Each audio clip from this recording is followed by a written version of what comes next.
भांडूपमध्ये भाजपचे मुंबई अध्यक्ष अमित साटम यांना मनसैनिकांनी दाखवले काळे झेंडे। त्यानंतर मनसेच्या कार्यकर्त्यांना कांजूरमार्ग पोलिसांनी ताब्यात घेतल्याची माहिती।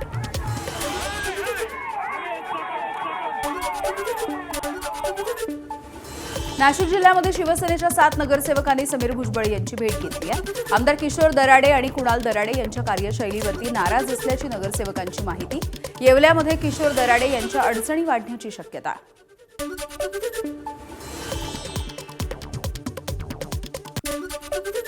पुण्यामधील ज्येष्ठ शिवसैनिकांसह वसंत मोरे यांनी मातोश्री निवासस्थानी उद्धव ठाकरेंची भेट घेतली आहे। जुन्या आठवणींना उजाळा देत उद्धव ठाकरे यांनी शिवसैनिकांसोबत संवाद साधला।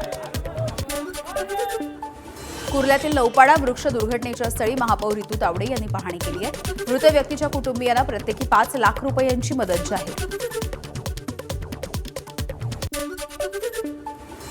देहूमधल्या इंद्रायणी नदीनं ओलांडली धोक्याची पातळी। नदीच्या काठावरती असलेली अनेक छोटी मंदिरं देखील पाण्याखाली गेल्याची माहिती।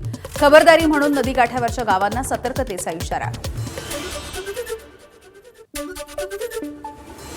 नाशिकच्या जेल रोड परिसरामध्ये अनेक वर्षांपासूनची पाण्याची टाकी जमीनदोस्त करण्यात आली।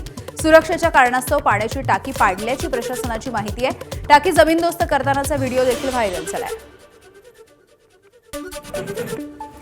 महाराष्ट्र एप्स्टीन फाईल्सवरून रुपाली चाकणकर यांचा अभिनेत्री दीपाली सय्यद यांच्यासह निर्मात्यांवरती देखील 25 कोटी रुपयांचा अब्रू नुकसानीचा दावा। टीझरमध्ये नावाचा उल्लेख केल्यामुळे चाकणकरांनी नोटीस पाठवली आहे। बीडच्या वडवणी तालुक्यामधील चिंचोटी गावामध्ये विजेच्या धक्क्यामुळे 25 वर्षाच्या तरुणाचा मृत्यू झालाय। काम करत असताना शेतामधील विद्युत तारांना स्पर्श झाल्यामुळे ही दुर्घटना घडली। महावितरणच्या कामकाजाच्या विरोधात नागरिकांचा संताप।